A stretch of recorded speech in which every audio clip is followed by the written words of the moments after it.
Welcome to Journey Through the Gate, your paranormal portal podcast, as we delve into the many questions and wonders brought on by the supernatural experience. What's on the other side of the gate? Let's find out together.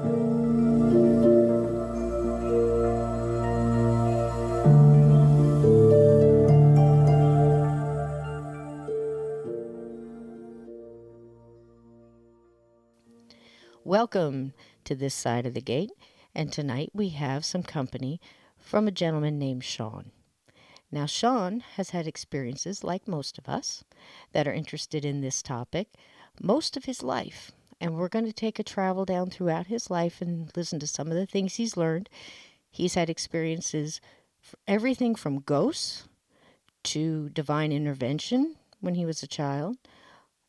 He had experienced with some Ouija boards and had some crazy experiences with that. Also, even a possession. So thank you, Sean, for coming on. Welcome to this side of the gate. Thank you, Cisco. Thanks for having me on. It's an honor. Well, the honor is all ours, honey, and I'm just so glad that you're willing to talk about stuff like this. When you've had experiences all your life, you've got a choice of what to do with them. You can either hide them like a lot of people do, or you can bring them out into the open so other people can learn from them. And that's one of the big reasons you're here tonight, is it not? Absolutely. I've had the experiences, and I mean, if I can help other people who've gone through what I've gone through, then it's worth it. Yeah, and at least it's not in vain. Right. Same thing with me. You know, that first experience. I've heard you on a few other shows, and one of the first things that really grabbed my attention was, how old were you when you first saw do you consider it a ghost that came out of the light fixture? Tell us a little bit about that, if you don't mind. Well, I'm not exactly sure what I would call her, or if she was even female, but I was around 6, going on towards 7, and my mom, my sister, and I, we had just moved into this new place in Montana. And from the first night that we were there, we were coming out of some difficult stuff, and we're kind of getting away from things that, Mom was trying to start a new life for us. And there's a lot of heaviness that we brought with us into this place. And Mm-hmm. we sit there, and that very first night, we slept in this room, my sister and I, and it had been a dining room that was converted into a bedroom. In this old Victorian house, it was split up into 3 different rentals. So we had the rental that you would go in through the front door. And it was pretty small. It had a little kitchen and stuff in there. But this bedroom, my bed was in the corner, and the head of my bed was kind of away from the door. So as I laid in bed, I was looking towards the door, and out of nowhere, this figure came out of the light fixture that was above the doors. It was like this little double light thing, and she sped down towards me. She like flew through the air, and she had this twisted face, and it was just it was so hard to explain. It was angry, and there was just this rage that was in her eyes, and she had this long black hair that flowed out behind her, and from the front, towards her head and towards her face, it looked like she had on one of those old, like, long white nightgowns. But as it flowed out behind her, it turned more into light, and it kind of glowed. Wow. But it was intense. Right, And she would right. fly. I can Um, imagine. That's pretty intense when oh, you have, something that looks like that fly out of your light fixture and aim right towards you. yeah. And Now, I had, did you? I don't mean to interrupt you, but did you at one time? I think you had said like maybe she looked like she was saying something or screaming, and you didn't hear it. Is that? Am I correct in that or no? yeah, yeah, that's right. She would come right up to my face and open her mouth as if just screaming at the top of her lungs. But there was no sound. It was completely silent. Uh, And it looking at that now, I'm asking you because I had a similar experience, so I'm trying to match it with mine. Well, I'm not okay, trying to match it. It is matching with mine. Let me rephrase yeah, that. Um, and it's so hard to explain to find somebody else that saw that. I can't move mm, past it without asking you. Mine did the same thing. And yeah, you're trying to describe it to people and you're going, well, how did you know it was going to scream? Well, because the whole facial feature, everything, the eyes changed, everything. When the mouth opened up and it was screaming, you felt like it was screaming, but there was no sound. So if you just mm, took everything else and took the sound out, that's what it was like. You knew it. The facial structures, the muscle structures, the way the eyes went when it was screaming, you felt like it was screaming at you. Did you feel the same way at that point? I did. I Okay. did completely. Mhm. And in her expression, you felt the rage, and you felt that anger, and um, it was as if it did all that stuff, and the mute button was hit. Absolutely. Same. Yeah, Yep. I totally relate with you there. Absolutely. And it just thinking about it. I mean, I was around the same age as you were, and just thinking yeah, about it now, it just makes you shake a little bit. You're like right back there. yeah. Now, how many times It, did you see her, honey? I saw her repeatedly each night. It would happen over and over until I would finally find a way to fall asleep. Mm, Um, but it went on for a few weeks, mm, and I would say, I don't know, after 2 or 3 months, it finally kind of calmed down, and then I just remember it stopping one day. mm. Well, it Um, could have been too, because we think about it. Um, Again, we both had similar situation where there was a lot going on in the family, and when you hear about any nowadays we can say divorce or we can say my parents weren't getting along or they were fighting, it just yeah, rolls right off your back like water off a duck. But when you think about what you're going through when your family is going through that, the vibration is lowered, the fear is turned way up to 11. And yeah, everything is unstable, and when you're a kid you always think it has something to do with you, whether you have anything to do with it or not. You ever notice that kids blame themselves, like maybe if I didn't do that, or if I had drank, ate all my dinner, that fight wouldn't have happened, or all the little things that kids blame themselves for.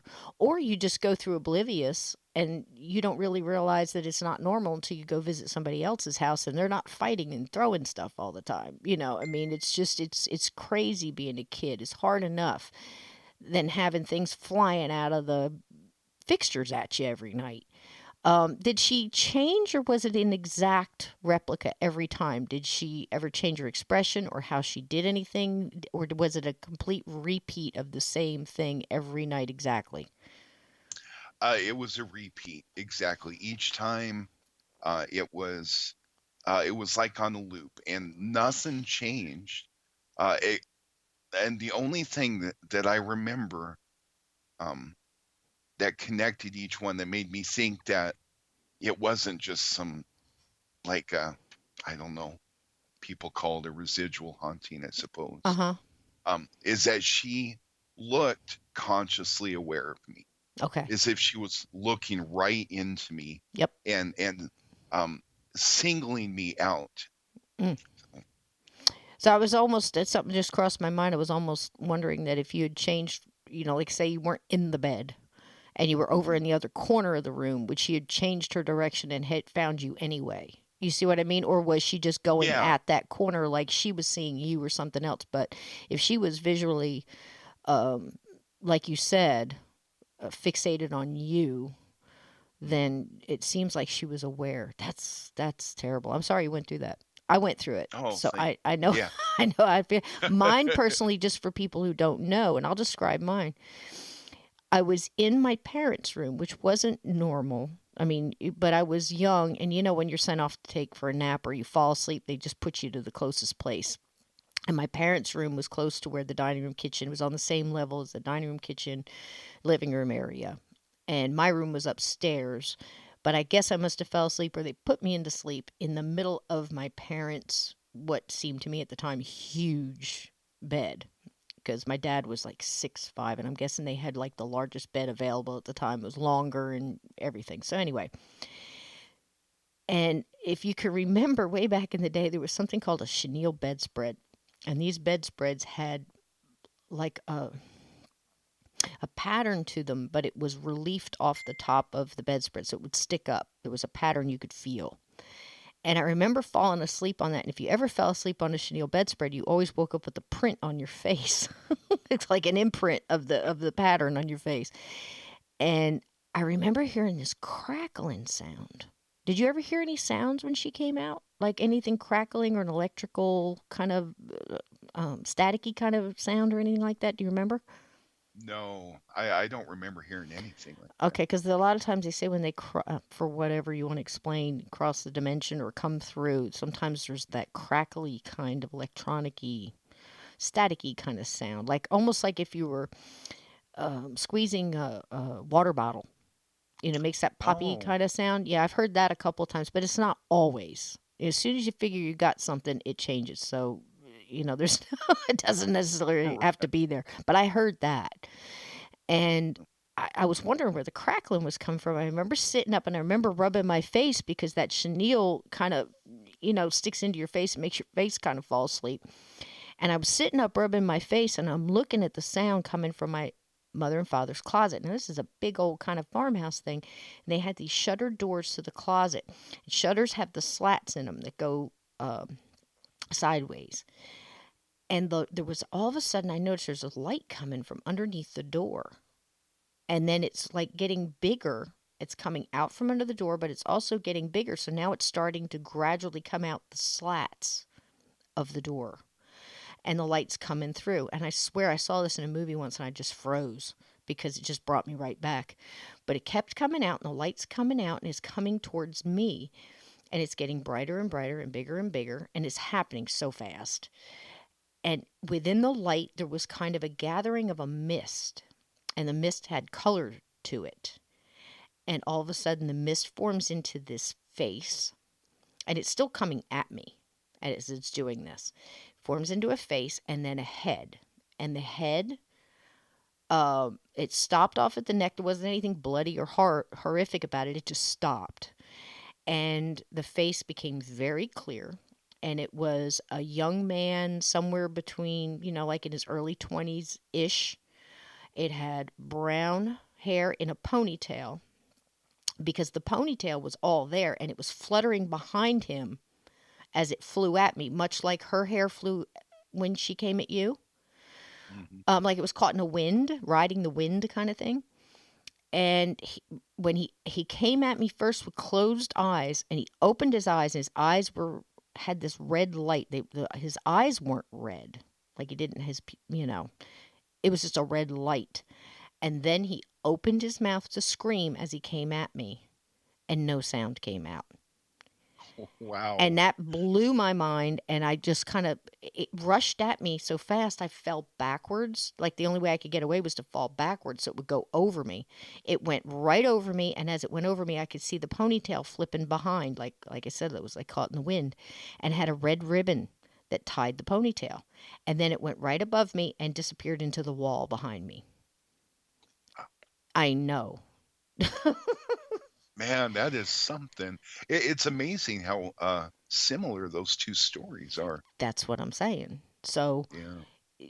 what is that, right? Now, I found out Right. later, I had seen him in different forms of materializing. Hmm. Sometimes he was full on, foot to head, standing in uniform. It was a mixed up kind of uniform too. People asked me what side was he on. I still couldn't tell you, but if you look back over there, not everybody had a full uniform either, and they picked up pieces and lost pieces along the way. But I always got the feeling that he was wherever he, whatever side he fought for, wherever that land was and what it was at the time was enemy territory. And I always got the feeling that he was being hid out there and somehow either died there being hid out or forgotten. Um, but again, that's all speculation. I have no proof on that. But I didn't find out that other people in the house had seen him too till about 20 something years later. Oh, Because my dad was so brutal and had his own mm, issues, you didn't bring up that nonsense in that house. So we yeah. couldn't talk amongst each other. So now, once you saw that, now your situation was, I believe your mom had left your dad. Your dad had been very abusive to her and probably somewhat abusive to you, but not as bad as, once you guys had left and he got you back. Is that the earliest? You didn't see anything else in that house at the time? You said it kind of faded away, correct? Like stopped after a Yeah, little bit. Okay. yeah, yeah, that's correct. Once we got into kind of a normal life and a normal swing of things, yeah, there were no more experiences that I remember. In that house. And that's, old Yeah. Victorian, so she could have been there before. Um, Hmm. Sean and I had talked before about this, and we were talking about now, was that something that always happened there? And then your family coming in under the circumstances they did and emotions being what they were, is it possible that it got stirred up because you came in there or it was already going? We'll never know. But there is possibilities of going into a house that's everything is completely dormant, and then once one family or one person even comes into that house, that can wake that up because it connects into that energy or it stirs it up. Especially since that house had so many different little apartments in it too, you don't know what was going on upstairs or the other people either, but it picked you. And it might have picked you because we look back at different other hauntings. Often a ghost picks that person for their energy. So it could have been possibly you were upset, that one was upset. It could be that simple that it just picked you. Yeah. Or you could have been the only one that saw it because you have abilities and you were able to see it at that age because you've had multiple other experiences as well. Now your mom told you a couple stories that I thought were kind of fun about your grandma's house. Something about change. Would you tell us that? Because I just thought that was neat. Yeah, yeah.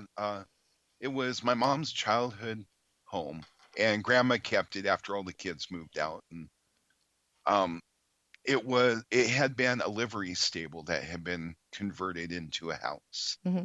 And it was also a location that my uncle said that they had slaughtered horses Mm, at that same location.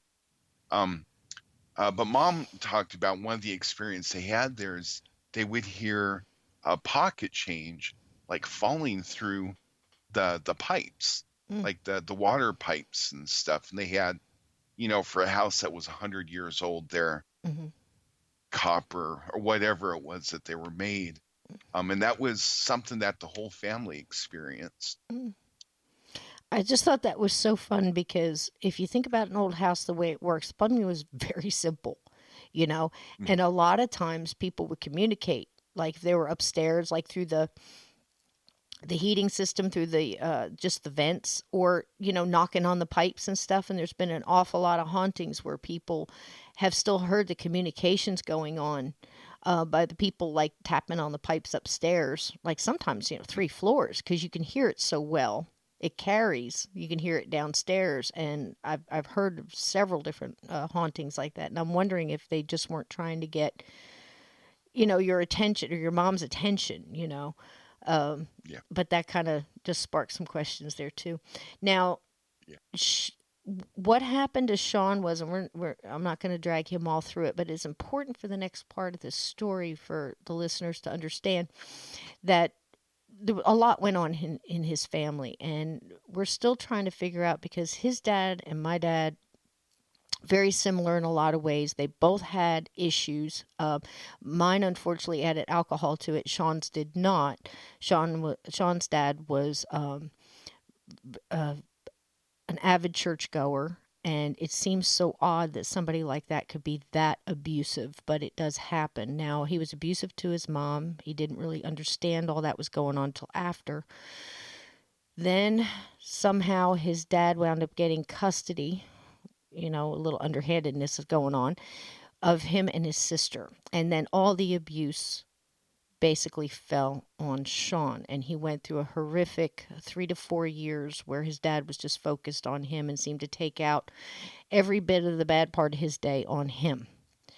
Now, Sean used to go to church with him all the time, and I can't imagine what it was like to be a young boy sitting next to somebody that was causing that kind of abuse and then see him sitting into church. To me, that's just another horrific part of the abuse. But at one point in time, he was pretty much undergoing a very savage beating. And I think he had come, and I'm saying this so Sean doesn't have to, but it's important for the listeners to understand, and any child that might be going through this, my heart goes out to you. But he must have picked up a little bit of what you can call faith or belief, at least connecting to his angels, his spirit guides, his own divine within him. Because at the very end of what he thought he couldn't possibly take any more from his dad, can you take us from there, Sean? What happened? What did you say and what did you do? What happened? So I was laying on my bed and I was face down in my bed, and I was scared beyond belief, and I was in pain more than I had ever experienced. And I said to myself, I said quietly under my breath, I said, please help. And I don't know, if I was calling out to God or if I was, uh, I, I just knew that it was a desperate situation, and I couldn't take anymore. I felt myself breaking under the circumstances. Mm. And I said, please help. And right at that moment, right when I spoke those words, all the pain, all the fear, everything I had physical on me, it was gone. Mm. I felt so, so much comfort, and I was so at peace that I felt that I could fall asleep right there at that moment. Mm. It was like nothing I'd ever felt. Um, I mean, it was amazing. And the truth is I didn't really recognize at the moment for uh, the gift that it was, or for that amazing experience that it was, and until later when I had the chance to think through it and evaluate it. Um, but when I spoke those words, and when I felt that peace overcome me, my father stopped everything he was doing. He stopped hitting me. He just stood quietly over the top of me. And I was still face down in my bed, and I could hear him breathing heavy because he had exerted himself physically quite a bit. Mm. Um, and he just stopped, and there was this pause, and then he goes, "Just go to bed. I want you to go to bed, go to sleep." And he stopped. He left. He walked out of my room, and Almost like he uh, was just staggered by the moment himself. He must have. It'd be interesting to find out what he felt at that time. yeah, yeah. But Eh, to be doing what he had done, we didn't tell the listeners that he had basically chased you over the whole house with a belt, didn't he? With a belt or he something? did. Yeah. He did. And And then to just stop like that at an instant when you asked for help, whatever your inner person called out to, is yeah, just phenomenal. That's divine intervention, whatever you want to call it, angelic, spirit guide, your inner self. That is divine intervention.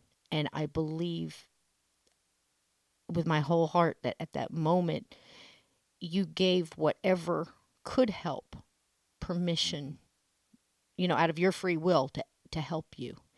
Yeah. And I'm so glad you did. I'm so glad you did. Now, that's not where it stops, is it? It got better, didn't it? Yeah. Yeah. It's just so remarkable. Even now, talking about it, I get the chills. Yeah. Uh, for for that entire duration I lived with my dad, he beat me every day. Mm. Uh, I mean, he never skipped a day.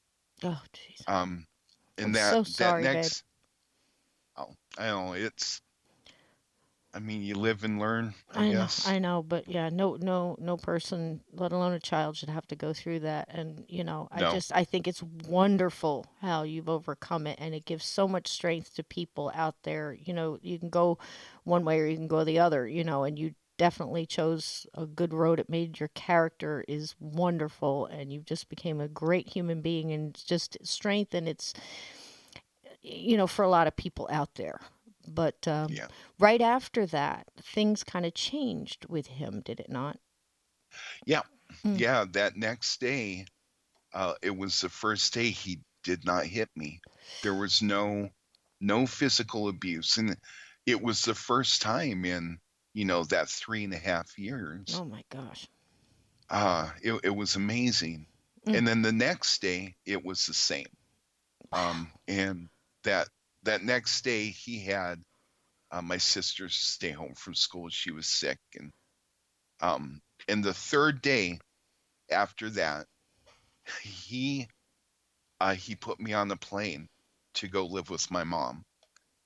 Now I had no explanation, no whys or anything like that until a few years ago when talked to my sister about that, and she was really young at the time. I mean, she was maybe 5 or 6. Mm. Um, but later on, she heard, and that first day that um, my dad didn't touch me, my grandpa came to visit him, and literally he told my dad, he goes, "If you keep beating up your kid, you are going to kill him."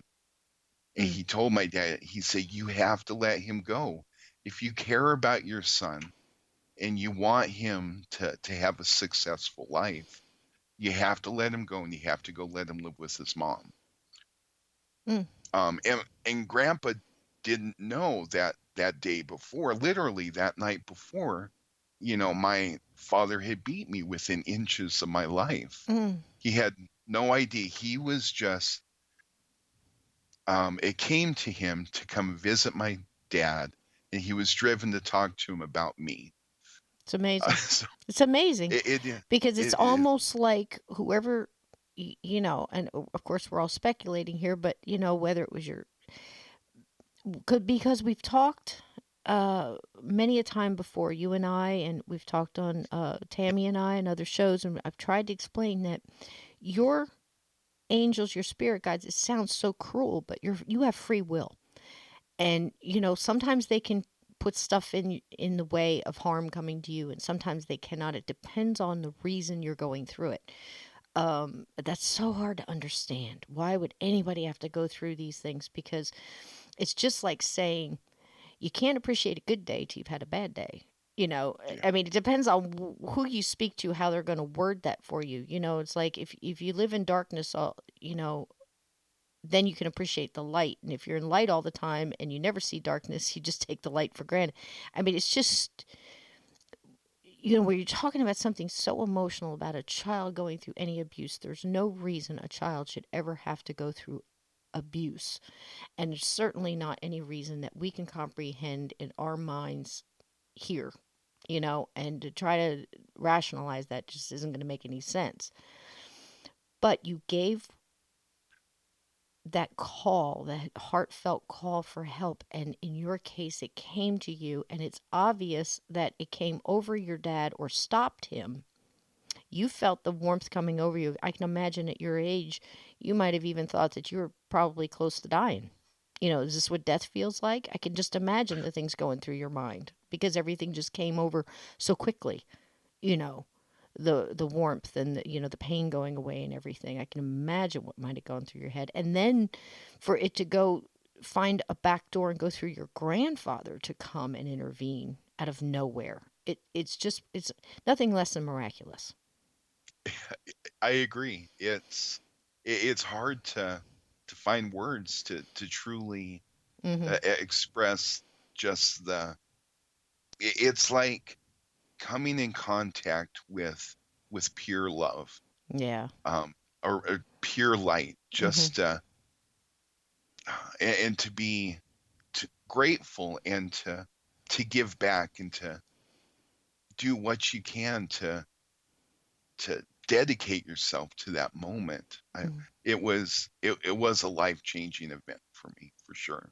Well, whatever you want to call it, I'm glad it happened for you, hon. I really am. And I wish it for anybody that's going through it, and for and try it. Ask for help.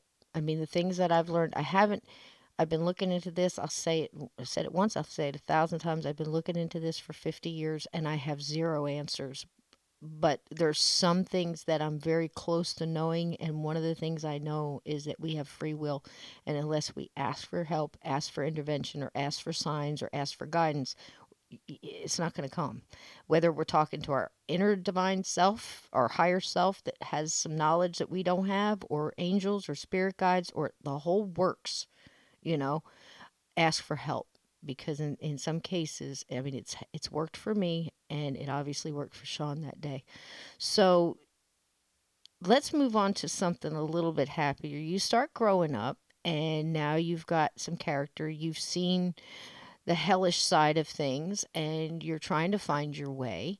And you're in school, and you meet some friends, and you started getting. You're interested in this, obviously, from some things that you've seen Yep. and some answers that you're looking for, at least interested in. Tell us a little bit about that.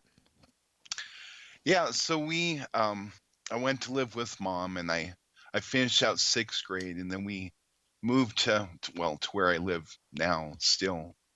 Um, and it was going into 7th grade, and yeah, like you said, I started growing up a little bit. I didn't have the oppression of an abusive household. I could breathe. I could just, be a kid, and Awesome. uh, e- e- yeah, explore life. And I ended up meeting uh, this kid late 7th grade, uh, not long before summer break.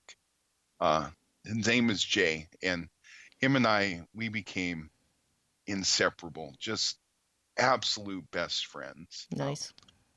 Yeah, yeah, it was great. And you know, with dad, I wasn't allowed to have friends. I had one, but it had to be a secret friendship. Mm, Just to have this kid, I could go to his house, and I could stay the nights and stuff, and it was amazing. It was really cool. right. Um, and him and we both had similar interests with, the paranormal and the unexplained. For me, it was, some of the stuff I had seen and experienced throughout my childhood. And for him, he lived in a haunted house. I mean, there was activity, and a lot of activity actually, in this house he lived in. Is he the one that Uh, had what he called the living room ghost? yes, yeah, That's so cool. Yeah, yeah. yeah. That was the biggest one that was there. You could see it reflected in, like, the TV, in the TV screen. They had a bunch of pets, couple dogs and cats, and they would all like freak out when this thing showed up, and all just stare in the corner, and then all four of them would run out the living room. Yeah. You always want to watch what your pets are doing, what they're looking at. You said Uh-huh. you saw it in the TV screen. Did you ever see it in the TV screen? What did you see? Uh, it was a silhouette. It was more of a shadow than anything. It was actually, at the time when we saw it, Jay and I were kind of experimenting with. We were doing astral body projection Mm-hmm. at the time. We had a bunch of books, and he was laying on the floor, and he was going through the relaxation techniques, and he was trying to do it, and the TV was off. It was one of those big, huge tube TVs from like 30 years ago. Hmm. Uh, and I saw his reflection in the TV laying on the floor. And then from him, I saw a shadow uh, stand up. And Whoa. yeah. Um, and there was no detail, there was no depth to it. It was Hmm. just a silhouette, a shadow. So that very well And may have been him. It might not have been the ghost. It may have been him, or do you think it was the ghost? Was there a difference? um, well, when he woke up and he came to, he said it didn't work. That he tried and tried, nothing happened. And I tried to convince him. It's like, man, I saw your reflection. I saw you stand up. But he swears that nothing happened. So him and I both, we finally kind of agreed that it had to have been that entity that was there in the living room. Hmm. I don't know, interacting with us. Could have been. Did he say It, he saw the reflection in the TV from that ghost before, or no? n- um, no, not that I Okay. remember. He may have. Um, Yeah. there was a lot of interaction with in the lit. It would turn lights on and off. It would Almost on turn. command, you said too. Like you'd say, like Yes. he'd say, "Turn on the light," and it would, or something. Yeah, yeah, Wow. Yeah. exactly. We would. So it was as if it was someone who thought they were part of the family Yeah. or like living there with us. It definitely wasn't sinister. You didn't get that kind of sense of anger or anything from it, any kind of dark. Yeah, Right. that Well, one. you were also saying too that the comfortable, he was comfortable with it and his family was comfortable with it. The pets obviously weren't, but Mhm. so you became comfortable with it sitting in that living room. So it was that kind of a atmosphere at the time. Yeah, Okay. yeah, Okay. uh, And you guys yeah. were just starting, from what I gathered, you guys were so interested in the paranormal, but you guys kind of like, it wasn't your, at what age were you at this time? I would say we're around 14. Okay. So even Yeah. at 14, you guys almost seem to catapult because you guys were getting into stuff that was higher level stuff like astral projection and and things like that. Now, didn't you even start a little paranormal investigation group as well? Yeah. I just thought We that was had so cool. it was fun. Yeah, we started a group called GHA, Ghost Hunters Association, Nice. and just a couple nerdy kids, and Yeah, but for a we couple had a of nerdy little. kids, you guys were doing some pretty good stuff though, from what I Oh, understand. yeah, Yeah. yeah, we investigated his house mostly, and there was this abandoned house that was up the street. We went and kind of checked it out on a couple different occasions. But some of the stuff we documented was absolutely amazing. I Right. mean, uh, really cool stuff. Uh-huh.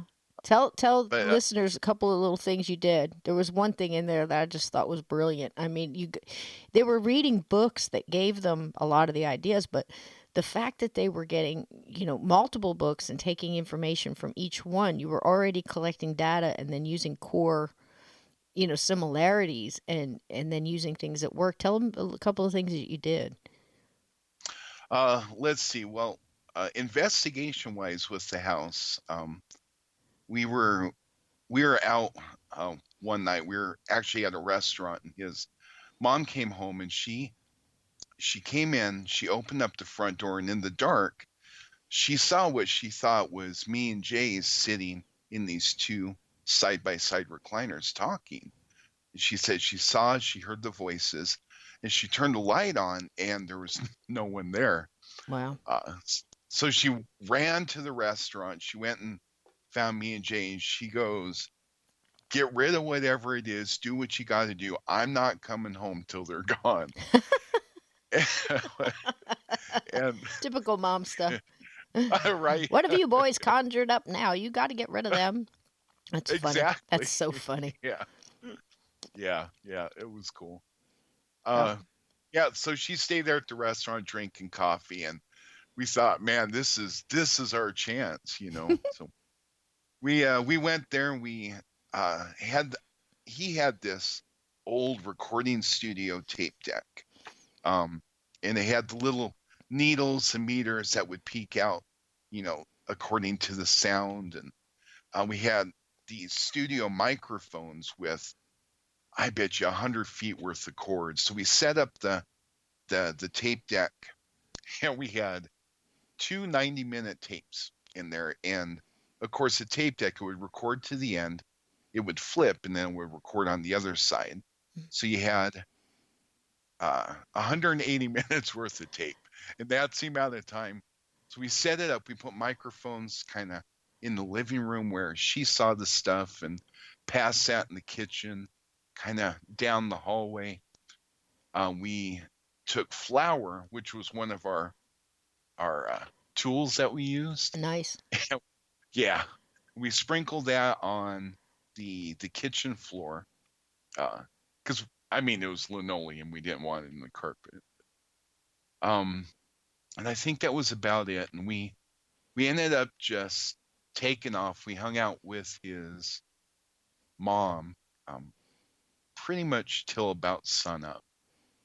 And we went home. She came home too, and of course she was happy she didn't see him. They were gone, and she went off to bed.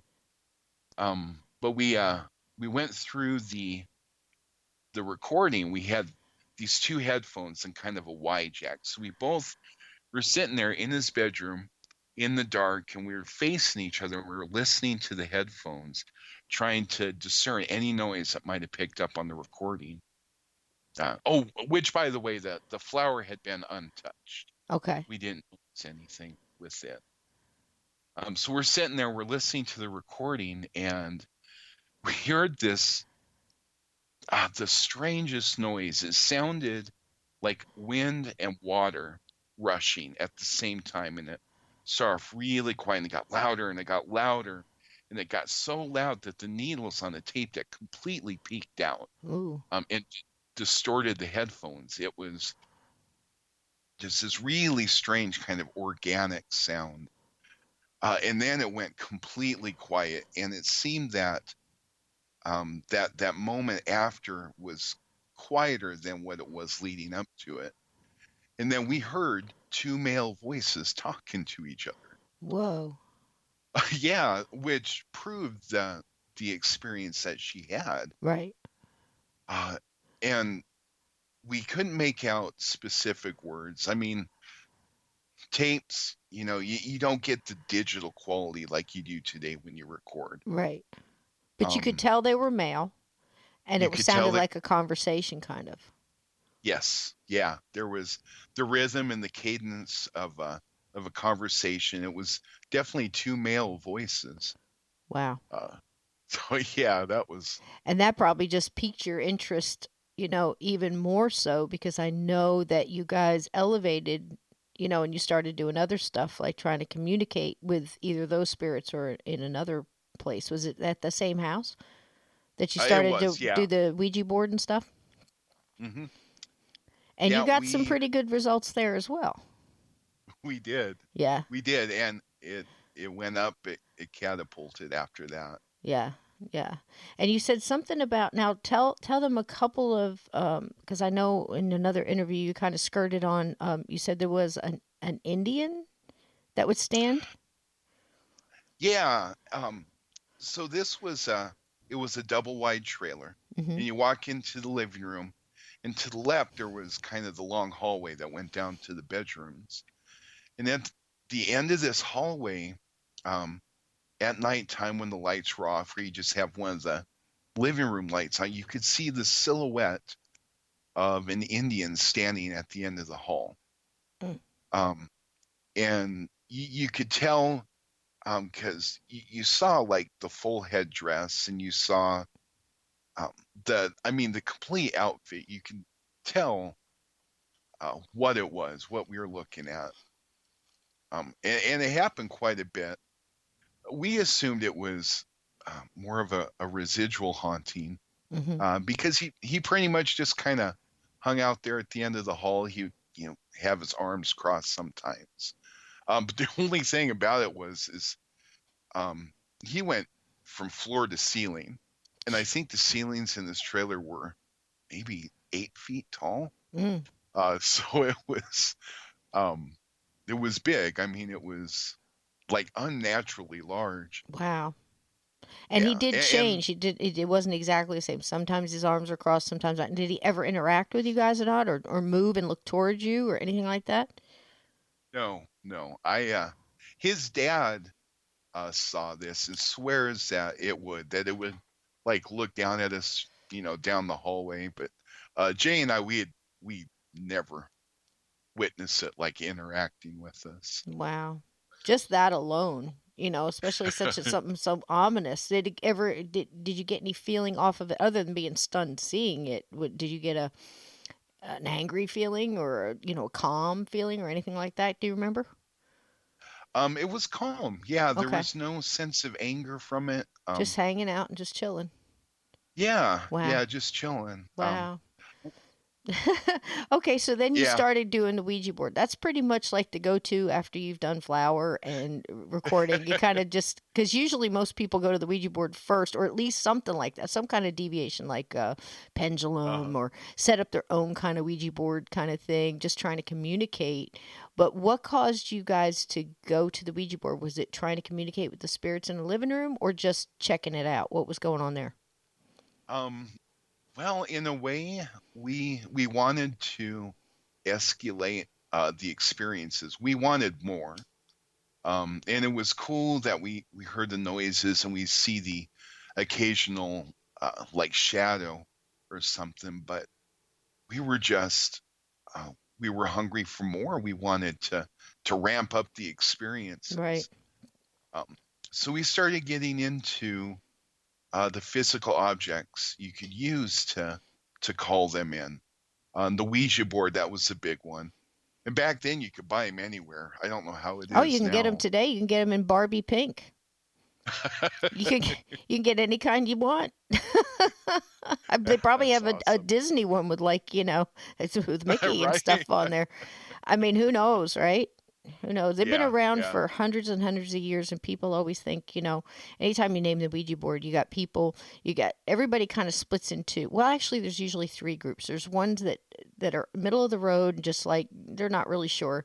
Then there's ones that have been using them for years and have never had a problem. And there's ones that they wouldn't touch it with a 10-foot pole, because it's yeah. got such that and if people just realize that it has more to do with the user than it has to do with anything else. Because if you think about it, there's not a lot of high vibrational beings that are hanging around waiting for a teenager to pull out a Ouija board. Mostly it's ghosts that are just hanging around looking for, you know, any kind of outlet, like, they can hear me, so I'm going to talk to them, or it's a low vibrational being that's looking to mess with your world. And that's just, Yeah. unless you bring in that higher vibrational stuff. So and you could honestly, people, you could do the same thing with a Sharpie on the floor, using a glass. I mean, it's not the board, it's the intent.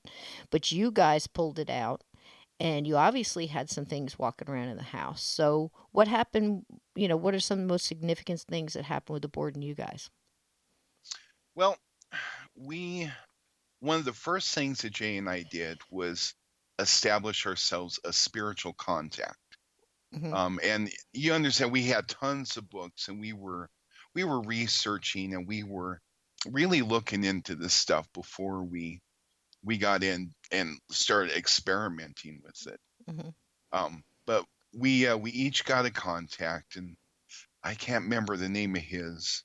Mine was a girl named Samantha. She had apparently, to what I learned through using the board, that she committed suicide. She had been, in her 20s, and Hmm. she was kind of the one I would call up before to kind of help open communication for us. Hmm. Um, but uh, we asked that a portal be opened, or I guess we didn't intend to open a doorway, but as we kind of got caught up in the excitement of it, we did. Hmm. And up until that point, we would we would get, the typical teenage answers. You're gonna have a girlfriend at this time, or you're gonna, this what day am I gonna die? That the kind of kid stuff that you would typically answer. Uh-huh. Did Uh, but anything but ever we, that it predicted, anything that it predicted ever come true for you, even a little thing? um,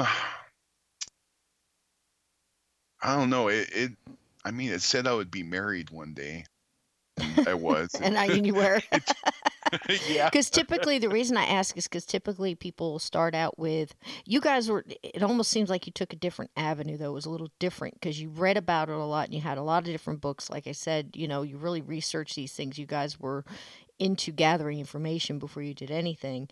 yeah, But then when you got into it, the same typical thing seemed to happen. You picked somebody who was, obviously went out on a low vibration because she committed suicide. Bless her heart, we'll never know why. But she was either stuck or wandering, one of the two. And then she started telling you, you know, they often say gaining trust. Like it could have been her. It could have been just somebody that said that they were, doing that to gain trust. You know what I mean? To get you more involved and deeper and deeper and deeper into it. But then eventually, intentional or not, you opened a portal. yeah. And then what started to happen? Because I know with you, you had kind of a little more control. It seemed to me, and I could be wrong, that you had a lot of light. But Jay, you had said before that Jay had more of a, like you even had a band and you all had nicknames, and he chose the name Death. I mean, he had more Right. of a darker kind of vibration, kind of. He was always that kind of. Um, he was drawn more towards that kind of darker essence. Is that correct? That is correct. Yeah, Okay. I was about the fun and the laughter and the light, and he really did have this darkness with them. hmm Um, Did his and spirit guide kind of connect, or not spirit guide, the spirit contact, did that kind of show through the things he was getting off the board, or no? yeah, I think so. And I think a lot of the activity that we had from that point forward was more centered around uh, that darkness and the stuff that Jay tried to do. Uh-huh. And how Um, did you find out about the portal? Did you feel it? Did they tell you you'd opened one? How did you come to the conclusion about the portal? my contact Sam told me that we had opened one, and it was right at the threshold of this bedroom, the back room down that hallway, and right there, there was this. It was really cold. Mm, I mean, it was just this frigid cold spot that was right there. mm, Um, and it didn't always feel cold, but the cold spot didn't move really. Um, but where she said the portal was right where we physically felt that change in temperature. mm-hmm, Um, and from that point on, the the activity, the physical activity, man, it ramped up a lot. mm. We would hear banging and knocking on the wall, light switches turning on and off. Didn't you say Things, you actually saw the switches move too, or no? yeah, there was, that was a little later. Uh-huh. Because I mean, once we got into the Ouija board, we started getting into like seances Uh-huh. and a lot of the occult type stuff. And we at one point we finally got to where we tried um to call on demons. We went through this ritual we found in a book. Um, we drew the pictures out. We had the candles burning. There was chants that we went through. And I don't know how legitimate this was in the book, but whatever we did and the things that we said, it pulled out some crazy stuff. And it was this day that we physically saw the light switch turn on and off. Mm. And we didn't ask, we didn't call on it. Afterwards, we thought we had failed. It didn't work. We kind of joked about, maybe the demon will show up when we're sleeping or something. Mm. And up until then, we were pretty in control of things. But when we did that specific thing, I felt it was more darkness than we could handle, Mm-hmm. and it was a little bit beyond our control. Mm-hmm. Do you think But that maybe it flipped that switch just to say I'm here, kind of I thing, think just to so. let you know? Yeah, Yeah, yeah. I do. Because you said you started to see a little bit of a change in Jay, or not so much a change, but like a difference. And I Mm, know you also said in another interview where is this the time where you guys actually started trying to do, I don't know whether you were trying to do past life regression or if you were trying to do some kind of a meditation and you just accidentally wound up in doing past life regressions. Is that around that time or before? it was right around that time. I would, yeah. Thinking about the timeline, yeah, it was right about the same. Hmm. Yeah. And you said that he had more control over his, oh, how do you put it? His concentration and being able to go under easier than you. So he was more able to regress faster and more complete. Is that correct? Yeah, Tell us a little bit absolutely. about the characters that used to come out of him. Is it, Okay. Well, the first time we tried it, it was through hypnosis. And one of the books we had was on hypnosis and relaxation techniques. Um, so I thought, well, let's just try that. We'll kind of go back into your childhood. We'll, you know, bring out old memories or something. Um, so I went through and I talked him through the different techniques and some of the stuff I read from the book and I made up as I went along. And I mean, sure enough, he went under, which surprised me in itself. Um, and we kind of went back through his life and slowly at first and back into his childhood. Um, just, he talked about some of the stuff he did as a kid. He saw, his mom and dad with him in a park and different things like that. Um, and I sort of woke him up and I'm like, I mean, what do we do now? Where do we go from? yeah, He's like, well, keep going, put me back under, and just keep going. Don't stop. And he meant keep going backwards through his life. right, right. Uh, so okay, well, we'll try that. So put him back under, and I talked him through. He went, literally, we went up to his birth, and he talked about seeing light and feeling warmth and comfort. And then out of nowhere, his persona changed. The expression on his face changed, the way he was acting. All of a sudden, he was breathing heavy, and uh, his breathing was labored, and he had pain on his face, and he was just shaking. He was looking around, and I'm like, "What's going on?" And he's trying to talk, and he's coughing, and finally, he explains to me that he is a a colonel in the Civil War, and he had just been shot in the chest. So literally, my friend is sitting there and he's dying from this chest wound. Mm. I was shocked and stunned, and I brought Jay out of it, and I'm like, what the heck was that? What did we just do? And I mean, he remembered having the the experience and that kind of subtle emotion that came with it, and I questioned whether or not he was faking it. He's like, man, I was not faking it.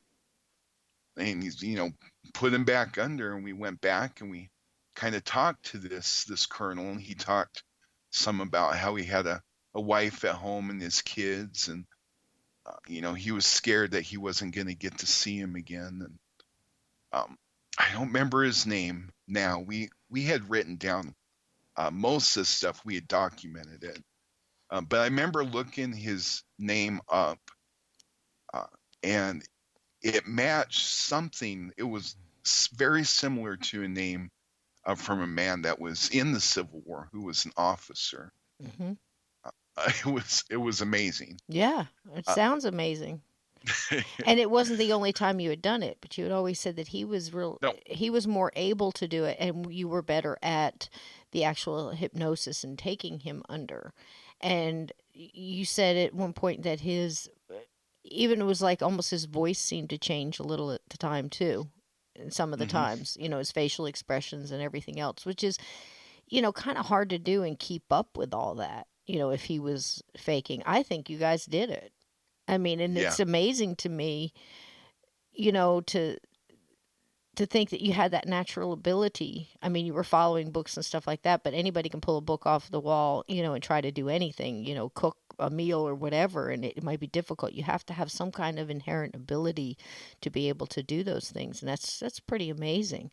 Now, did you yeah, see? I'm wondering, the reason I'm going this route is we're dealing with a young man who had he had the family, he had the support of the family and everything like that, but he still had, I know before you had said this, I don't want to say, he had a lingering something going on there that drew him down, like, almost like you want to say you could almost see it on him. He chose death as his name. He had, he was drawn yeah. to a lot of the occult stuff, and I can almost bet that in a lot of the things that you were doing, he was like, let's try this, let's try that. I mean, you have to sit in your room and go, okay, well, what's the next level? Let's summon demons. I mean, Right. it's like, Uh, hey, that's a good Friday night. Let's, yeah.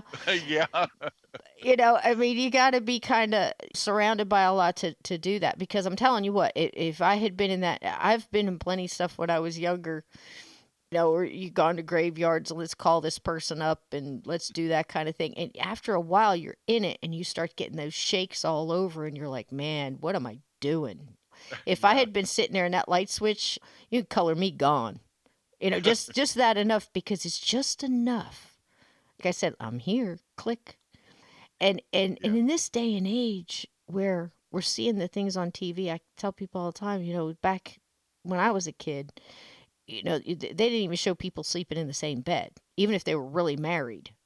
And now we can turn on any channel and watch anybody get blown apart, any time of the day on several different channels. We've grown desensitized in a way. So to try to summon up the fear that you must have felt in that dark room, and all of a sudden a light switch moves in front of you after what you did, that much has just tightened every muscle on your body. I mean, it's a thing. And then you've got, okay, you got a portal down the end of your hallway. You got your friend regressing into past lives and talking in other other voices and shuddering on the floor. I mean, just to continue going through that took a lot of stamina for you, to watch him going through all those things and not pull him out and get scared. But Yeah. that's amazing. And then to have things starting to be able to go back and prove that that person, really did exist. That Mhm. that's a shudder right there. But I know that things kind of progressed with Jay in a darker direction pretty quickly after that, did it not? Like almost like he had Uh, opened it up and the gates flooded. yeah. Yeah, absolutely. Mhm. We I knew there was definitely a darker spiritual connection he had. Mhm. Um, and we wondered, in his family as well, thought, maybe he was bipolar, or he had, just possibly some kind of psychological issues. Mhm. But in most cases, we just kind of dismissed it and thought, well, that's Jay. That's just kind of part of who he is. Mhm. Um, Which is normal but for a lot of people. I mean, you'd be hard pressed to mhm, find somebody who didn't have some kind of psychological thing nowadays. But with him, yeah, it just seems like whether it was some kind of an actual mental thing, or he had some abilities as well. It might have very well been that he had a lot of abilities and just didn't quite know how to deal with those. He could have very well been, just say, just for instance, for people who are listening, if you're an empath and you don't know how to deal with it and you start absorbing all that stuff from other people, sometimes it actually seems like you don't know how to decipher your own feelings from somebody else's that you're picking up. And until you understand that and you can get everybody else's gunk off of you, then you go, wow, I don't feel so bad. I'm just absorbing other people. So there's so many things here that could have been happening to Jay.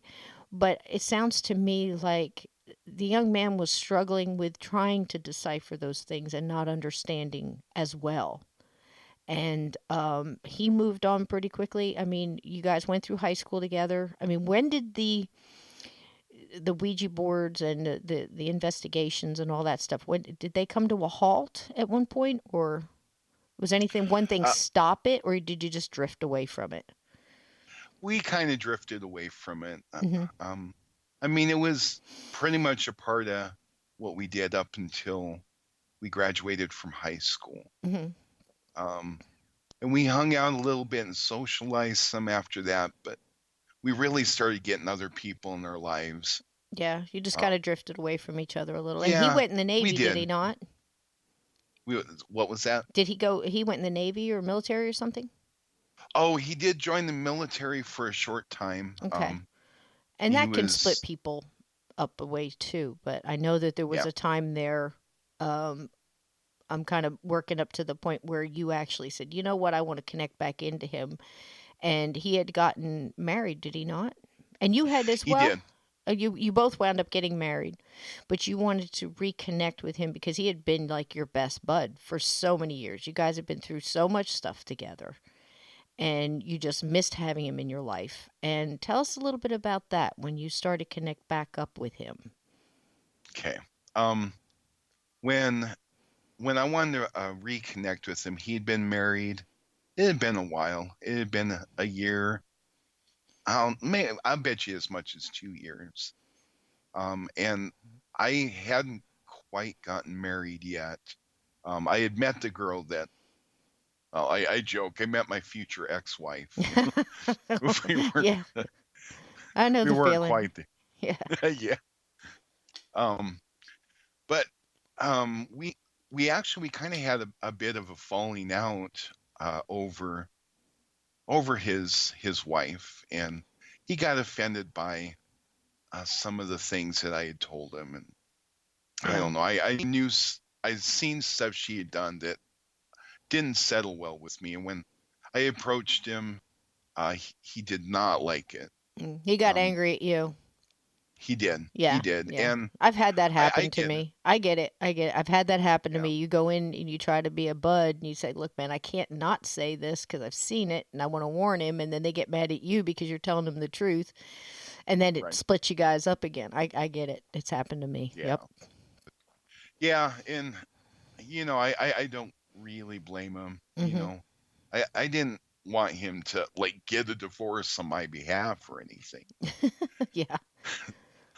But so we had a falling out, and I was at a store and I ran into his sister.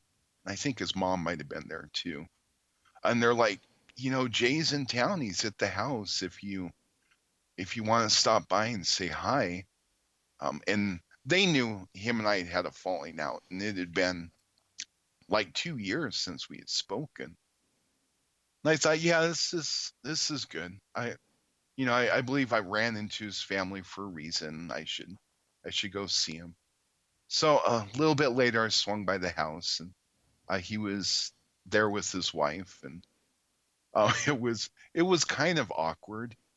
But, you had the part of it like, oh well, his wife is there, and I said these things, but then there was the two kids from like when we were 14 and doing all the crazy stuff, and we were kind of excited and talking about all the things and the experiences we'd had since we'd seen each other last. He's like, well, we're gonna go home.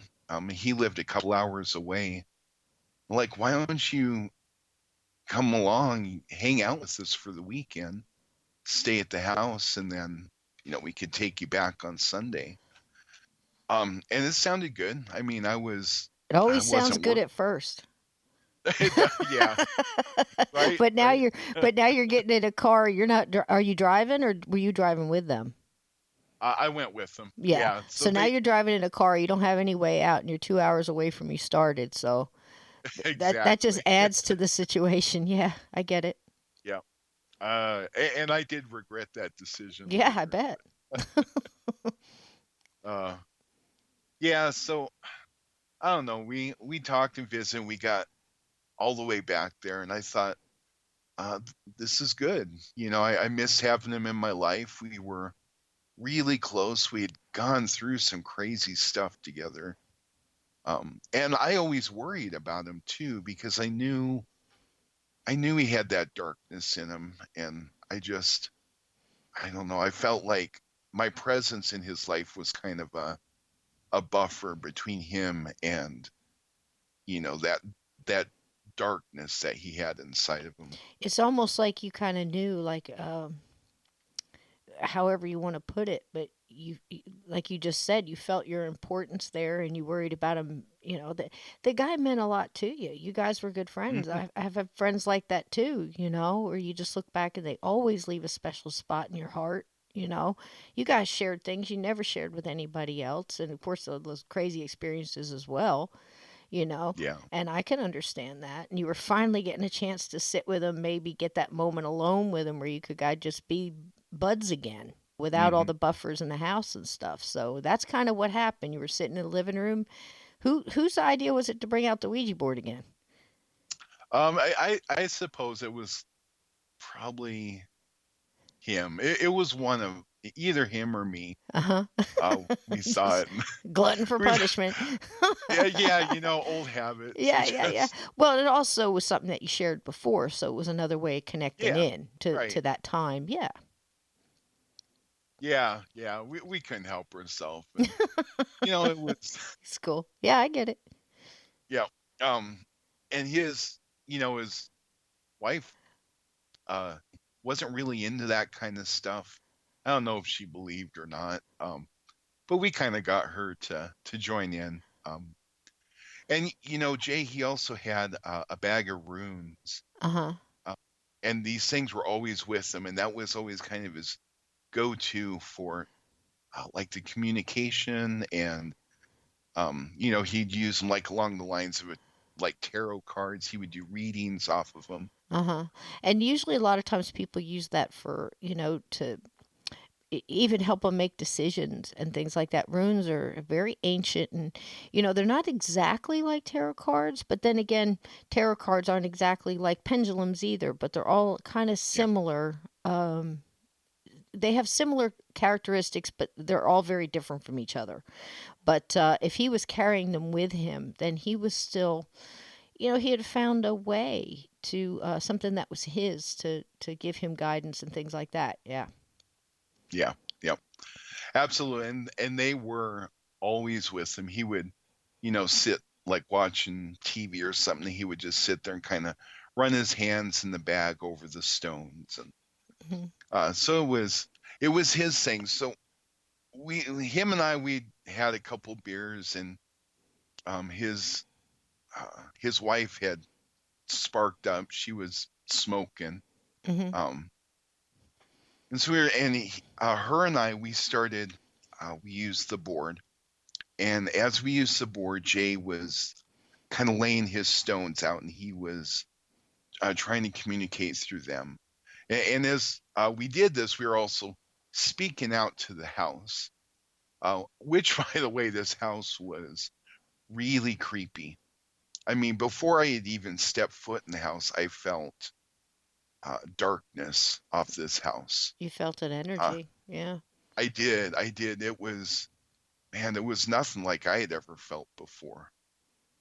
It was just, it really gave me the chills, and it was really creepy. Which also And brings up a lot of, forgive me for interrupting, but if you think mm, about it from the mm, outside in, because I had heard the story before and I was thinking, now, Was that the house?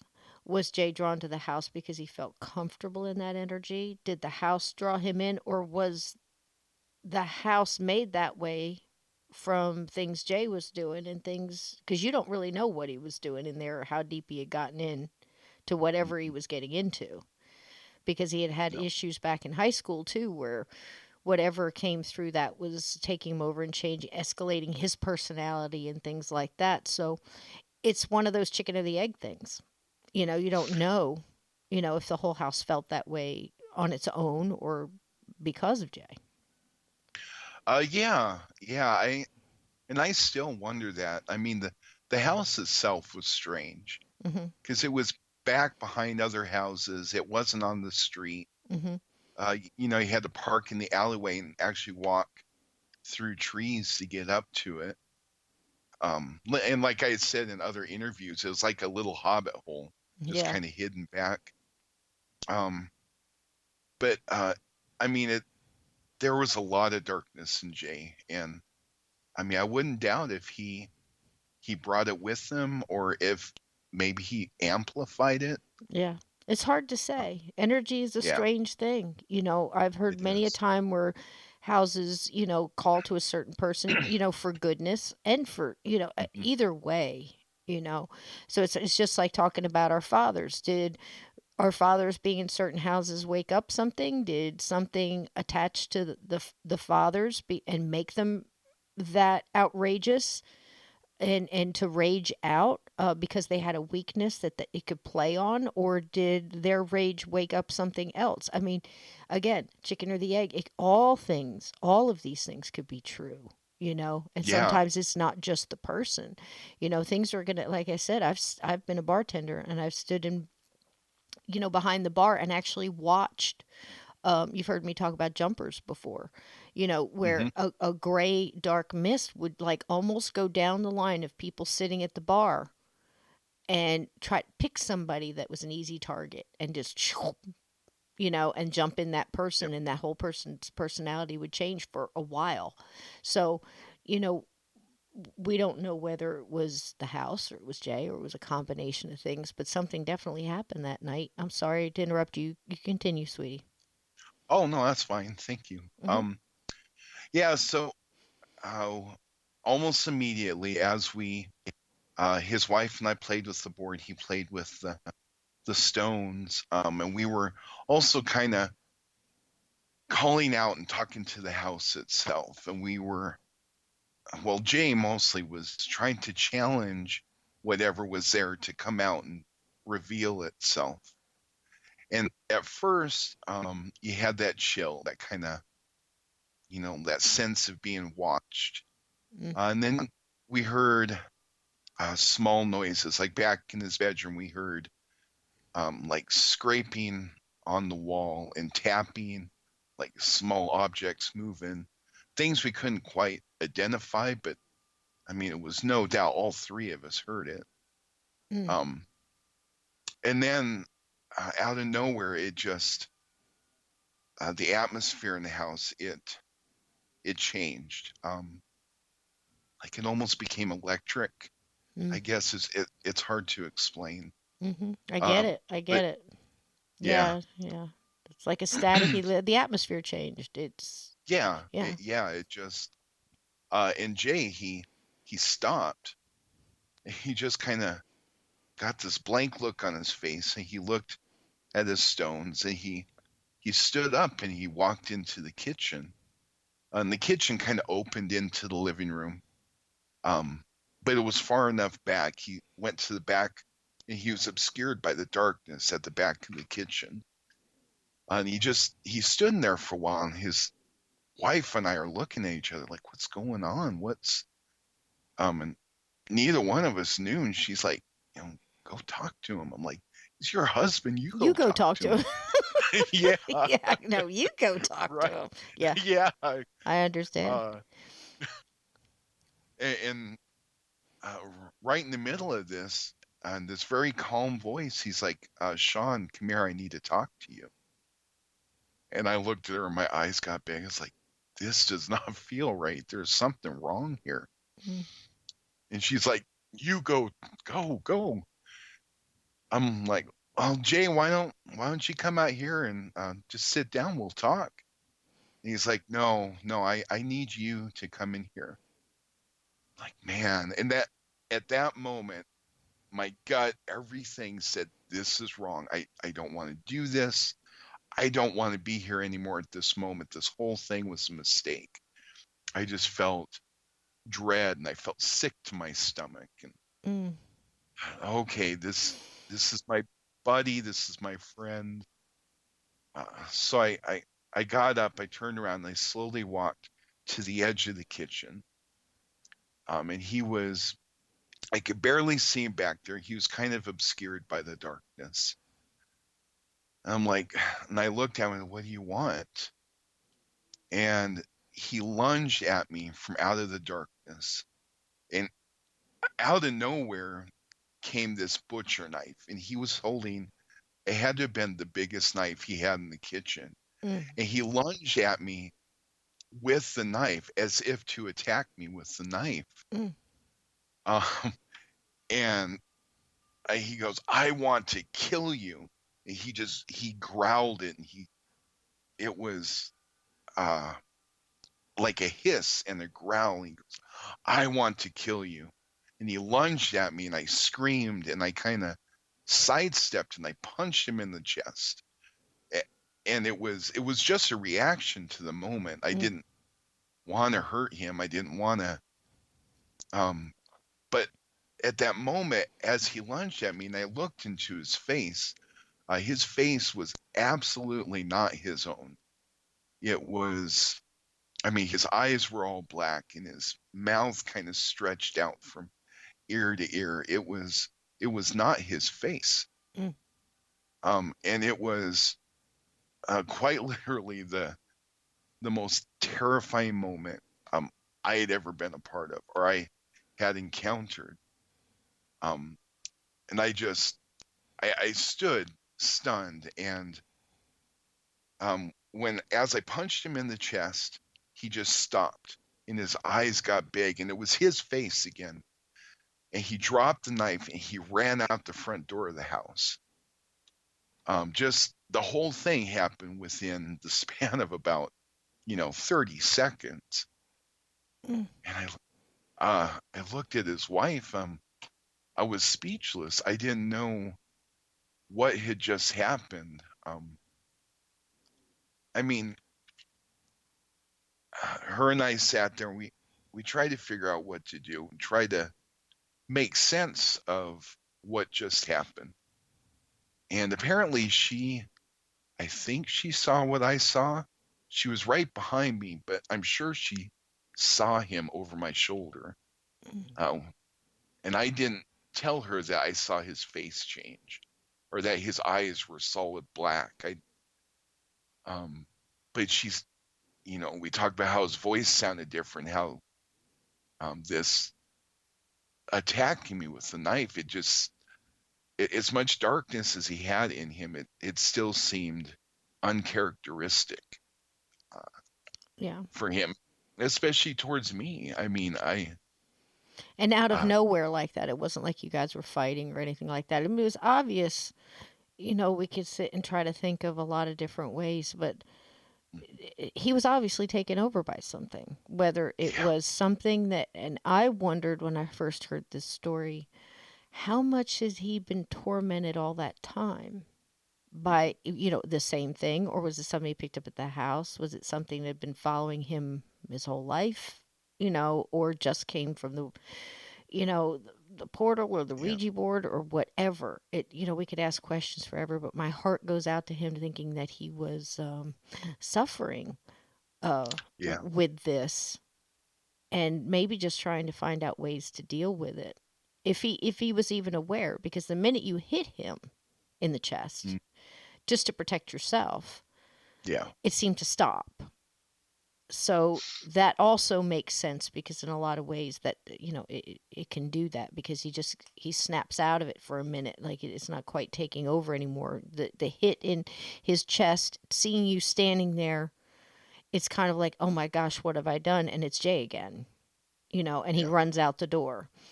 um I, it's hard to say. You guys eventually got in the car and went to look for him, did you not? Yep, we did. After a few minutes of trying to figure out what we were going to do, and we argued about, do we get him, put him to bed, lay him down? Do we get a priest and do exorcism? I Yeah. mean, What do you do? What do you do? Yeah. yeah, no Yeah. idea. Yeah. So we took off, drove around the neighborhood, and it took over an hour to find him. And you have to understand, he's like, no socks or shoes, a t-shirt, shorts, and it was pretty chilly outside. He wasn't really dressed for the weather. Wow. But after an hour, we finally found him, and it shouldn't have taken us that long to find him. And we wondered if he had been hiding Yeah. from us, or I don't know. But we finally did find him, and he was just walking down the street, and his head was down, and his shoulders were slumped, and he just looked defeated, Mm. as if he was just carrying the weight of the world. Mm. And we drove up next to him and rolled down the window. Jay, are you okay? And he didn't really respond. He kind of looked at us and kept walking, and she's like, why don't you get in the car and we'll go home and go to bed. Everything will be okay. He kind of stopped there, and he didn't really move. He didn't really respond to us. So she got out and she helped him into the back seat. He got back there. And she went back over and we started driving home. And I tell you that having him sit directly behind me in that car after what happened, I felt darkness and hatred coming from him. And I don't know if I was just scared because of what happened or if he still was carrying something. It was this horrible sensation that came off of him. It was palpable. You could feel it. You could feel it. Well, You could feel the yeah, difference. Yeah. yeah, absolutely. It wasn't just him sitting back there, is what you're No, saying. right, Yeah. right. Yeah. Oh, That's it's hard to put yourself in the position that you were in, and then wondering what the poor wife was going through. What has she seen in the past? Obviously, it could have been the first time. It may not have been. Who knows? But either yeah, way, you've got, who has been seemingly your best friend for most of your young life, sitting in the back seat, and you know that he's not sitting back there alone. And what do you do? yeah. So you guys got him home, and then did he just go to bed, or? Yeah. He just went to bed. He didn't say anything. She let him back there and laid him down. And after they went to bed, I sat there in the house and I thought, I'm going to hitchhike home. And I thought, well, I don't know. Middle of the night, I didn't want to be in that house, but I thought I'll stick it out. I'll lay here on the couch and not sleep until the sun comes up. Who could sleep? Yeah, Who could sleep? yeah. And you made it I through the night though without incident, but I can imagine that was a rough night to get through. It was a rough night. Yeah, nothing else happened. It didn't help that when we got home, the front door was open. Mm. And we might have left it open when we went to find Jay. But yeah, we made it through the night. Nothing happened. And then sometime that morning, he woke up and came out, and he was cheering, he was smiling, and he's like, "Hey, how's it going, Sean? Good to see you. Did you sleep good?" And acting as if nothing happened the night before. He may have had no memory whatsoever of it. It's very possible. Right. And I tried to ask him about it, and he kind of avoided the question. He didn't really acknowledge it. And I tell you, I was kind of angry about it. Right. It's like, you put us through hell the night before, and here you are just happy and cheery, Yeah, yeah. Why which aren't I you messed up too? What's right. wrong with you, man? You should be upset as well. You came at me with a butcher knife. Your face changed. Yeah. Your eyes got physically larger than they should have ever gotten, and your face, and you're hissing at me for Pete's sakes and growling at the same time. Why aren't you upset too? I can imagine. I can imagine. Oh, But you wound up now the rest of the day or whatever. You eventually got out of there and went home, correct?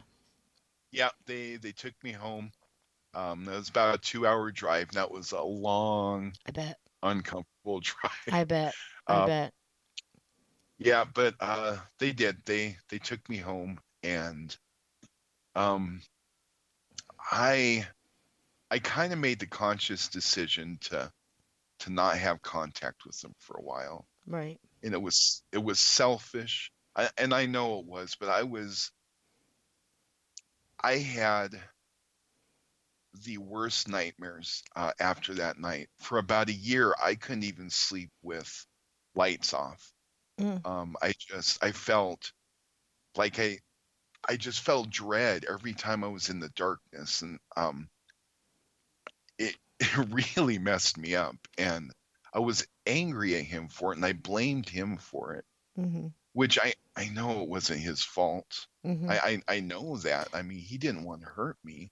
Well, it's a natural reaction because I can Yeah. imagine as smart as you are and as much as you guys have looked into everything, because like I stated before, you guys didn't just jump into everything. You researched it and you read books and you did all Mhm. this other stuff. So you weren't just you had some knowledge. So I'm sure you knew that obviously something had happened. And I'm sure what was going through your mind was, am I in some way responsible because I egged it on? I went with him. Did something happened with the Ouija board? Did something happen with the portal? I mean, you guys were summoning demons. You got one. Obviously, you got something with some kind of power that can at least change a person like that. It could have very well been human. There's negative entities that were human that can do things like that. Jump into somebody. Like I said, I've seen it. So it doesn't necessarily have to be the worst thing, but I'm sure you felt some kind of responsibility towards it. Like, is it something I did, something I said? That was your friend. And those are a lot Yeah. of emotions to go through. So it's understandable that you wouldn't want to revisit it face to face, literally, again, Hmm. and you stayed away. Then later on, more development happened. Tell us about that. Yeah. So I eventually got married and I settled into the family life, and he finally got divorced. He, saw the truth about who she was, and being unfaithful and all that stuff. And, it really messed him up, and he kind of went to a dark place after that, more than usual. And I don't blame him. I mean, he got the girl, and Mm. it just ended up breaking his heart. And he came back here for a while, but then he ended up moving back over there, just living by himself. And I he did good for a while though, didn't he? Wasn't he, didn't get a good job and he was pulling out of it a little? Yeah, he was doing good. He was a chef at a restaurant. He ended up getting promoted into the head chef position. Mm. And cooking was always a passion for him. Good for him. Um, yeah, and he was doing good. He seemed happier, like he was finally uh, reconnecting with just who he used to be. And um, his parents say he came here for Christmas and hung out with the family, and they said that he looked happier than they'd seen him in a long time. Hmm. Uh, that he was doing really good. That was the end of 2001, um, and then January 2002. Uh, I was, um, let's see, okay, I was sitting at home, and it was a Saturday, and my then wife was at work, and my son was at the babysitter. He was a baby at the time. And uh, I was thinking about Jay, and I started feeling regret over losing touch with him. And I took out this old acoustic guitar, and it was his, and he let me have it because he kind of took pieces off my electric. And I was sitting there, yeah, uh, and I was sitting there playing some songs that him and I had written together. I felt, I felt guilty, I guess, for not being in touch with him. Um, and I decided that uh, the next weekend I would drive over and I go see him. And I bring the guitar and just reconnect. And I felt like it was finally time. I needed him back in my life, and I didn't like feeling guilty for how um, we had stopped talking, that separation. So I went to the weekend. That Monday, I was at work and I got a call from a friend at work. And they said they'd been trying to get in touch with me most of the weekend. I had a new phone, and they told me that Jay had passed away, um, and that his death had been self-inflicted. Mm, That he took his own life, and he took his life the same day I sat down and thought about him and played guitar. It was that Saturday. mm. Uh, You had felt it.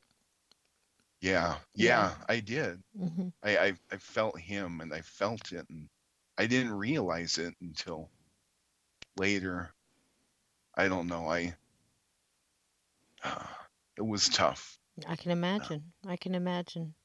But we often don't realize it when you were probably just overwhelmed. It was almost maybe his energy letting you know, hey, man, I'm right here. But then he showed Yeah. you something else that told you he was right there. What did he do?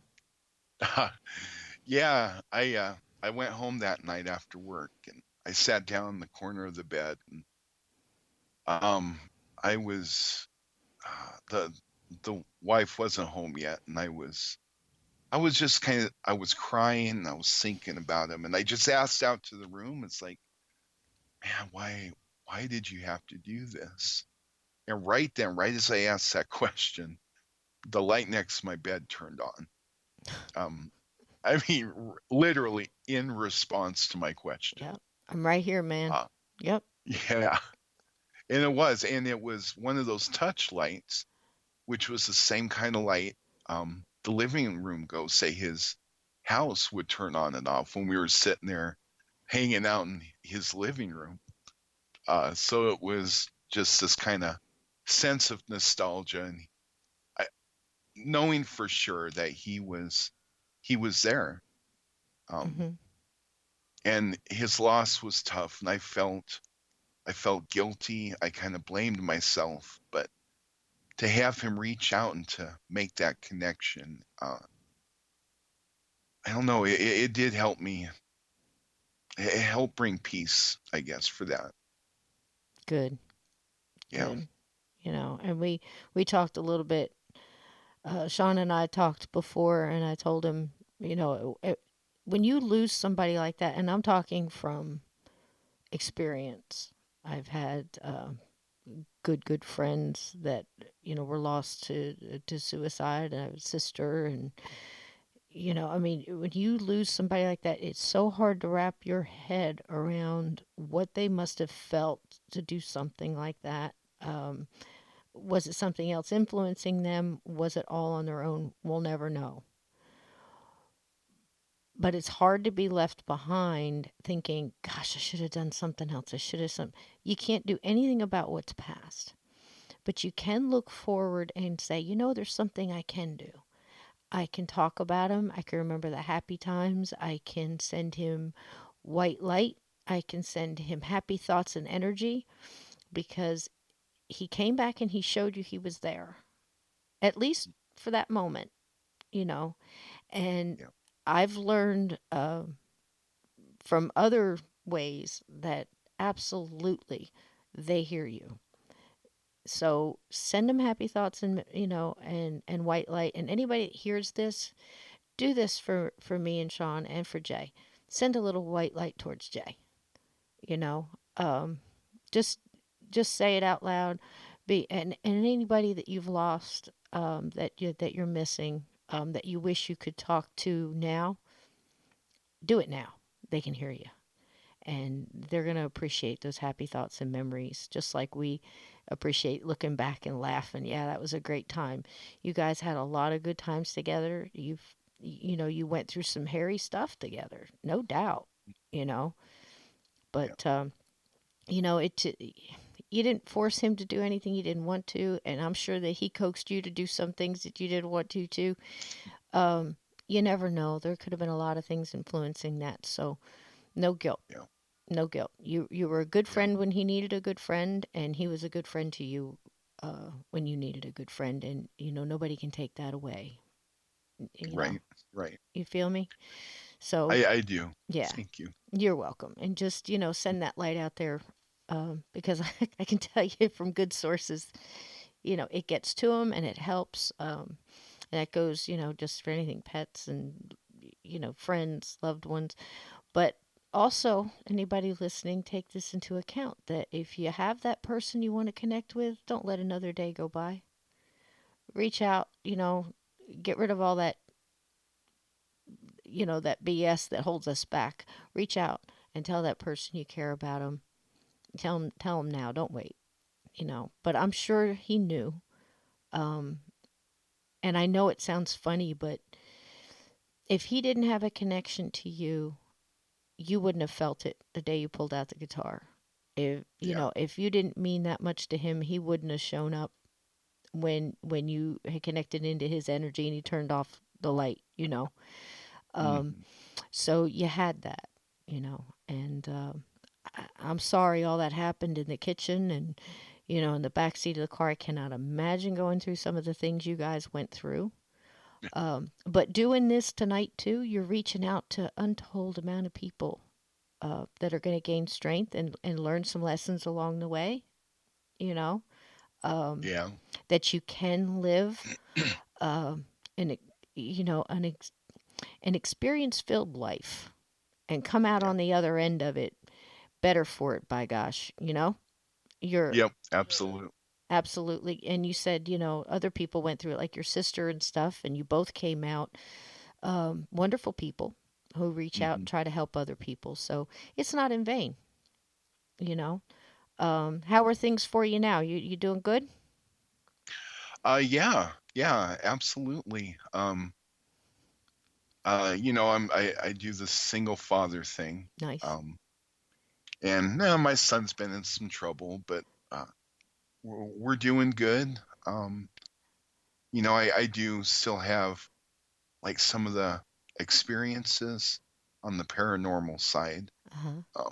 I still see ghosts and ghostly activity, and I think it just kind of follows me, Uh-huh. or it's, you know, um, but my son's kind of interested in that, and him and I are thinking of uh, going on different trips to different places in the area, doing, like legend tripping, that kind of thing, That's awesome. checking out. Yeah. Because you're taking this, to the next level and sharing it with your son and going at it, Hmm. kind of you've learned some things and you Yeah. probably won't revisit too much of that, but you can absolutely get into this with him and, Hmm. be the guidance for him that maybe, you and Jay didn't have. And there's nothing wrong with what you and Jay did. I just Right. think you both had abilities that you weren't aware of. I think you had much stronger abilities than, a lot of people I know now would have a hard time dealing with. And, you're still seeing stuff and, Yeah. but now you know a little bit more about how to handle that and how to, you're working on meditation and you're learning grounding, and all those are Hmm. very important with anybody with abilities, um, to do. And you can teach your son that too, but absolutely Yeah. get out there and investigate, bring the flower, Yeah. bring the flower. Right. I just thought that that Absolutely. was wonderful. That just, Oh, it's cool. yeah, it's a Yeah. wonderful thing. And teach him how to, to deal with it too. And, Hmm. um, I'm sure Jay would be proud. He's probably looking at you and smiling. So, I think, think, yeah. yeah, yeah. And definitely don't, don't shut it all down because I don't think he would want you to do that either.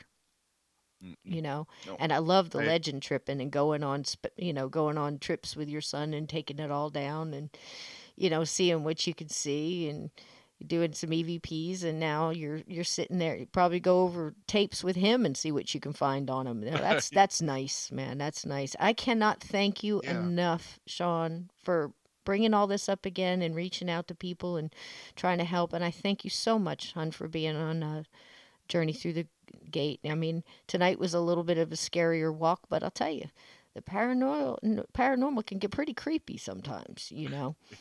and it's really out there, and it really happens to people. And Sean is the living proof. So thank you, my friend. Thank you. Thank you so much. It's great talking to you. This was amazing. Oh, the feeling is mutual. Love. Anytime, you are welcome here. Anytime. You'll have to come on. Maybe bring your son and tell us what you find out there. Absolutely. Yeah, Oh, we will do that for sure. that would be awesome. Good night, Yeah. darling. Yeah. Well, dear listeners, it's that time again. And if you have an experience like Sean's or one of your very own, please email us at journeythroughthegate@gmail.com. You may become a guest like Sean, or I can read your story for you. Until then, keep those feet under the covers. Keep your closet door shut, because there are things that go bump in the night.